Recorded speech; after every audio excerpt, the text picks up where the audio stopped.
राजस्थान में एसआई भर्ती परीक्षा रद्द कर दी गई है। अब जो पेमेंट्स और जो सैलरीज जो दी जाती है, जो स्टाइपेंड दिया है, उसको रिकवरी को लेकर क्या रहता है। हमारे साथ बातचीत करने के लिए रिटायर्ड एडिशनल एसपी सर हैं सुरेश पंड्या सर, जिनसे हम बात करेंगे कि वह इसको कैसे देखते हैं। सर, जिस तरह से एसआई भर्ती को रद्द किया गया है, उसके बाद अब क्या रिकवरी को लेकर रहता है सर?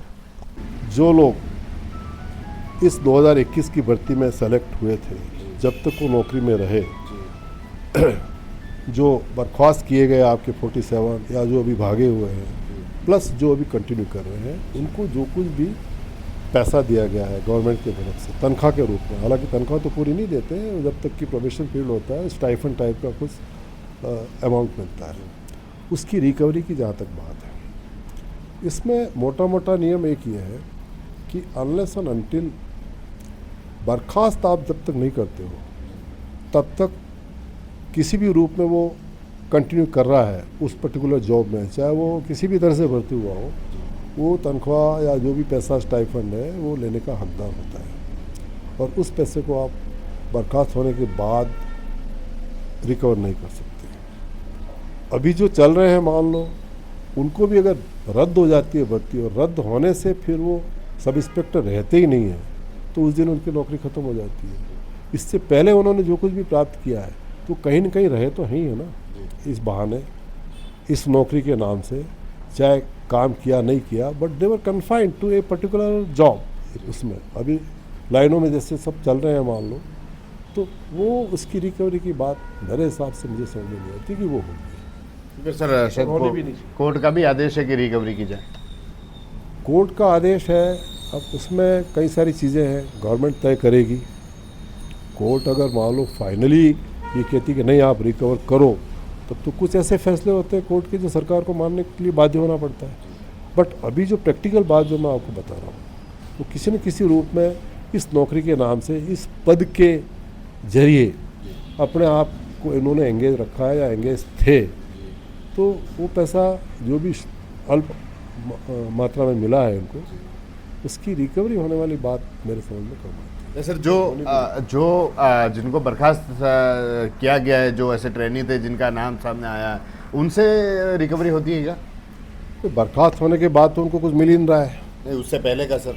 उससे पहले वाली बात है, मतलब आप ये कहना चाह रहे हो कि जो आरोपित हैं जी, उनसे होगी या नहीं होगी, ये प्योरली एक तरह से देखो गवर्नमेंट का डिसीजन है जी, सरकार इस पर क्या रुख अपनाती है। और चूंकि गलत तरीके से आप आए हो, तो वो कमाई भी आपकी गलत ही है। आप गलत तरीके से किसी पद पे आए हैं और आप तनख्वाह लेते रहे, और बाद में ये प्रूव हो गया कि आपका तरीका गलत था और आपको वहाँ से हटा दिया गया, तो वो कमाई तो गलत थी, तो इस रूप में तो होनी चाहिए। बाकी जो और थे उनकी नहीं होगी, कहने का मतलब। ये जो आरोपित नहीं है, जो अपनी प्रतिभा से आए हैं, लेकिन इस पूरी भर्ती के दूषित होने के कारण अगर ये रद्द होती है 2021 की परीक्षा पूरी, तो बाकी जो शेष बचे हुए हैं ना, आपके कितने रह गए, 55 प्लस 80 के अलावा जो लोग हैं जो अभी भी लाइनों में हैं, वो रद्द होने के कारण उनकी नौकरी तो जाएगी, दोबारा उनको अप्लाई करना पड़ेगा, उस पर सेलेक्ट हुए तो ठीक है, उनसे रिकवरी होने की बात जायज़ नहीं मानता हूँ, बिल्कुल जायज़ नहीं मानता। तो सर, ऐसे में कोई प्रोसेस भी रहता होगा, अगर रिकवरी का प्रोसेस रहता है तो? प्रोसेस तो क्या होता है भाई, आप जिनसे रिकवरी अगर आप निश्चित कर लेते हो कि आपको इतना पेमेंट दिया है और टोटल इतने पैसे आपसे रिकवर होने हैं, तो उनके जो नेक्स्ट सोर्स ऑफ इनकम है उसके ज़रिए, या तो जैसे ये बर्खास्त व्यक्ति पुराने वाली अपनी जगहों पे जाते हैं, जिस नौकरी को छोड़ के आए, तो वहाँ से उनकी तनख्वाह से कटौती होगी डायरेक्ट, वो तो गवर्नमेंट ही तो है देने वाली, वहाँ से हो सकती है। जिसकी कोई नौकरी थी नहीं और गवर्नमेंट उससे रिकवरी करना चाहती है, तो उसके जो एसेट्स होते हैं, घरेलू मकान और भी चल अचल संपत्ति, उसमें से कर सकती है।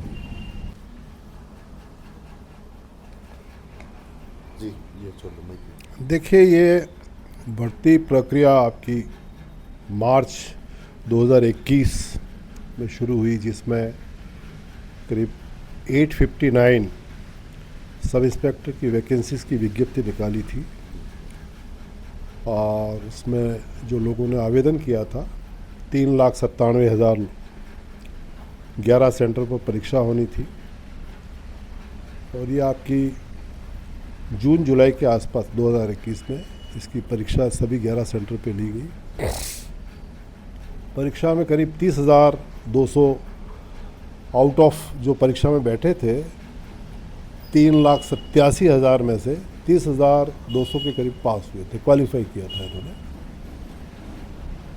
क्वालिफाई होने के बाद में जो प्रक्रिया होती है उनका फिज़िकल आउटडोर टेस्ट होता है। तो इसमें पीएससी पुलिस डिपार्टमेंट के थ्रू ये टेस्ट करवाती है। आरपीएससी का एक मेंबर होता है और डीजी साहब अपने वहाँ से जो भी कमेटी हाई लेवल की गठित करते हैं आईजी साहब के नेतृत्व में, वो जितने भी रिटर्न क्वालिफाई करने वाले कैंडिडेट हैं उनकी फिज़िकल एबिलिटी की जो भी मापदंड है उसके अनुसार से टेस्ट लेती है। ये शायद टेस्ट आपका हुआ था 2022 में, फरवरी से लेकर मई तक चला था। तो उसमें आपके टोटल क्वालिफाई करने वाले जो 30,200 समथिंग थे उनमें से 3,200 के आसपास लोगों ने फिज़िकली क्वालिफाई किया था। और ये क्वालिफाई होने के बाद उन लोगों का आरपीएससी में फाइनल इंटरव्यू होता है। ये इंटरव्यू आपका काफ़ी लंबा चला था, मई जून 2023 में हुआ और फाइनली दिसंबर 23 में इसका रिज़ल्ट डिक्लेयर हुआ, जिसमें 859 सब इंस्पेक्टर्स का चयन हुआ। ये आरपीएससी अपनी लिस्ट पुलिस डिपार्टमेंट को दे देती है और वहाँ से ये जिस रेंज में जितनी वैकेंसी होती है उसके अकॉर्डिंगली डीजी साहब संबंधित रेंज के आईजीज़ को भेजते हैं और वो इनके अपॉइंटमेंट जारी करते हैं। ये तो आपके भर्ती की सारी प्रक्रिया हो गई। तो 2023 के अंत तक ये सारा काम हो चुका। इसके बाद आपका पूरा 2024 गुजर गया और अभी अपन 8वां महीना आपका 2025 का चल रहा है। तो फाइनल सिलेक्शन की प्रक्रिया समाप्त होते ही इसमें ये सारी चीज़ें जो आप सब लोगों को पता है, पूरा स्टेट जानता है, पेपर लीक होने, किस तरह से फाउल मीन्स को अडॉप्ट करके लोगों ने, इन लड़कों ने जो है अपने आप को क्वालिफाई करवाया और कैसे भर्ती हुए। ये चारों दिशाओं से जब इस तरह की खबरें आने लगी तो राज्य सरकार ने एक बड़ा भारी भरकम एसआईटी गठित किया।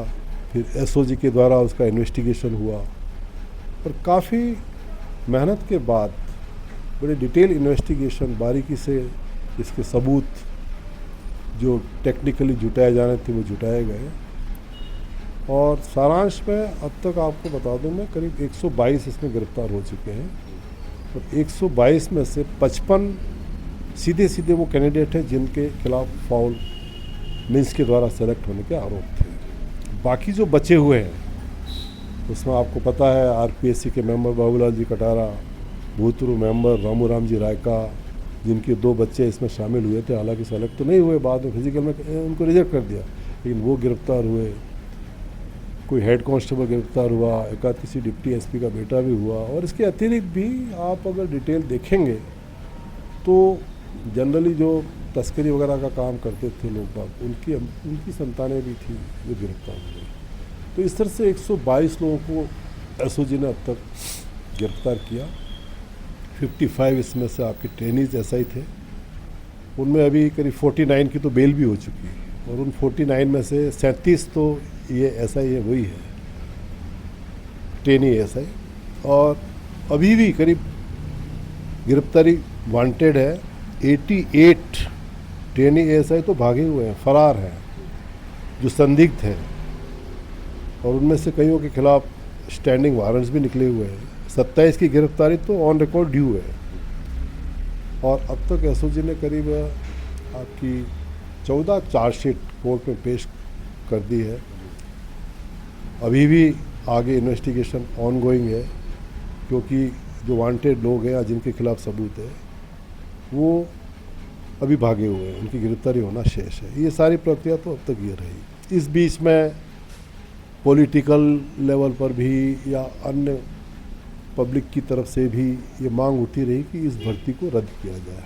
2021 की जो एसआई पूरी भर्ती को रद्द किया जाए। अब मुझे नहीं पता किस कारण से, जब इतना सारा चलता रहा, एसओजी, एसआईटी, इतने सबूत मिले, इतने गिरफ्तार हुए, इवन आपके आरपीएससी के मेंबर्स तक इसमें इन्वॉल्व पाए गए ऑन रिकॉर्ड विद एविडेंस, और फिर भी ये रद्द नहीं हुई परीक्षा। वो कारण तो आई फेल टू अंडरस्टैंड। बट कोई बचता नहीं है कि भाई इस परीक्षा में फाउल मीन्स काम में लिए गए या ये फेयर परीक्षा थी, ये तो कह ही नहीं सकते। अब अल्टीमेटली आपका शायद कल हाई कोर्ट का डिसीजन आया सिंगल बेंच का, जिसमें इस भर्ती को, इस परीक्षा को रद्द करने के लिए स्पष्ट आदेश दे दिए हैं। और इसमें एक बात आती है कि भाई जो लोग, कुछ ऐसे भी तो होंगे उम्मीदवार जो अपनी मेहनत से, अपनी प्रतिभा से उसमें सेलेक्ट हुए हैं, तो उनके साथ अन्याय होगा, ये होगा, इस तरह की कुछ बातें सामने आती हैं और जायज़ भी है।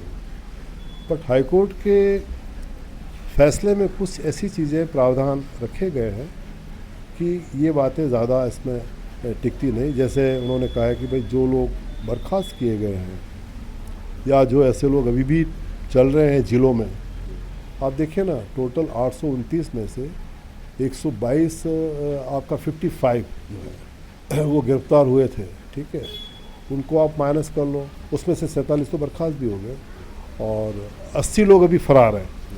तो आप 80 और 50 करीब 130 के आपको माइनस कर दीजिए 859 में से, तो बाकी जो बचे हुए हैं वो संबंधित जिलों में काम कर रहे हैं, लाइन में है या कहाँ है, किस तरह का काम कर रहे हैं, उनको अभी पोस्टिंग कोई स्थापित तो कोई थानों में वगैरह में भेजा नहीं है, but they are working, they are on the job, ये अपन जानते हैं, कह सकते हैं। तो हाईकोर्ट के फैसले के मुताबिक अगर परीक्षा रद्द होती है, गवर्नमेंट रद्द करती है, तो कोर्ट ने ये प्रावधान रखा है कि इस परीक्षा में जो पास या जो फाइनली क्वालिफाई सेलेक्ट होने वाले जो लड़के थे, उनकी उम्र में छूट देते हुए वो दोबारा इस परीक्षा में बैठ सकते हैं, नए वाली जो भी आयोजित होगी। अभी आपको पता होगा 1050 की वैकेंसी 2025 में फिर निकाली है। तो हाईकोर्ट ने ये भी कहा है कि 1050 तो ये प्लस 859 जो 2021 की वैकेंसी थी, उनको शामिल करते हुए 1800-1900 जो भी बनती है, उस वैकेंसी की विज्ञप्ति जारी हो और उसके लिए आवेदन मांगे जाए। उन आवेदनों में ये जो अभी अगर रद्द होती है तो इसके जो थे कैंडिडेट वो दोबारा अप्लाई कर सकते हैं, और जिनको बर्खास्त कर दिया है उनके लिए भी एक बड़ा सॉफ्ट कॉर्नर उसमें दिया है कोर्ट के फैसले ने।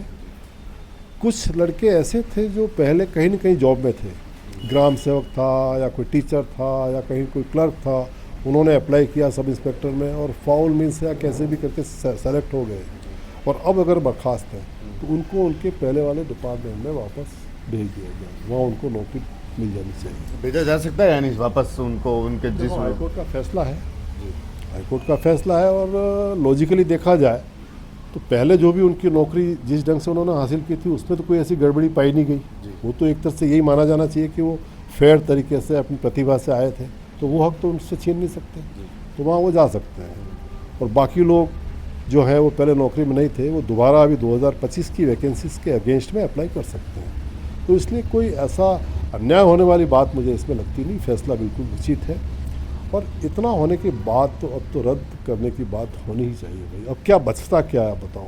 सरकार ने कुछ मंत्रियों की समिति बना दी और भी गृह विभाग की तरफ से भी कोई समिति बनी थी, उन्होंने जांच की, जांच करके सरकार को रिपोर्ट दी कि भाई इसमें दूषित तरीके से भर्ती की गई है और इसको रद्द की जानी चाहिए। तो और फिर क्या बचता है, गवर्नमेंट क्यों मना करेगी। बट अब जैसे अफेक्टेड पार्टी है, अफेक्टेड पार्टी में आपकी गवर्नमेंट इटसेल्फ या जो ऑलरेडी सेलेक्ट हो चुके कैंडिडेट वो, या आपके आरपीएससी भी तो अफेक्टेड पार्टी है। अभी तो कोर्ट ने आपके आरपीएससी के न केवल बाबूलाल कटारा बल्कि सारे मेंबर्स, इवन चेयरमैन तक को इसमें लिप्त माना है, तो एक बड़ी गंभीर बात है ये। तो ये लोग मान लो सपोज डबल बेंच में आगे जाते हैं, करते हैं, सपोज कोर्ट डबल बेंच में या सुप्रीम कोर्ट से स्टे मिलता है, तब तो स्टेटस को वाली बात है, गवर्नमेंट इसको रद्द नहीं करेगी। जैसा चल रहा है वैसा चल रहा है, इन्वेस्टिगेशन चालू रहेंगे एसओजी अपनी चार्जशीट पेश करती जाएगी, मुलजिम गिरफ्तार होते जाएंगे, समथिंग लाइक दैट। बट अगर डबल बेंच या ऊपर वाली कोर्ट इसको केवल एडमिट करती है और स्टे जारी नहीं होता है, क्योंकि इसमें तो कई सालों साल लग जाते हैं, तो गवर्नमेंट फ्री है, रद्द करने का डिसीजन ले सकती है अपने लेवल पे, और ये लेकर के ये सिफारिश जो है वो जाएगी आरपीएससी के पास। आरपीएससी है ना वो जिसने की ये भर्ती वगैरह की है, तो उस गवर्नमेंट की सिफारिश के बाद में आरपीएससी इसको रद्द करने के लिए घोषणा जारी करेगी। ठीक है सर, बहुत बहुत धन्यवाद आपका। तो ये थे सुरेश पंड्या सर, जिनसे हमने बात की, क्योंकि राजस्थान में एसआई भर्ती का मुद्दा जो चर्चा पे है और अब रिकवरी को लेकर जो बातें हैं वह सामने रही। हमने भी सर से बात की कि क्या रिकवरी होती है तो क्या प्रोसेस रहता है, सर ने बताया, और किस तरह भर्तियों में जो धांधली हुई हाईकोर्ट के आदेश के बाद जो भर्ती हैं, हाईकोर्ट का आदेश किया कि भर्ती को रद्द किया जाए, अब सिंगल बेच का आदेश है, उसके बाद अब आगे की जो चुनौती हैं वह किस तरह रहती है, अभी देखने वाली बात होगी। TV9 के लिए राजेश डांगी।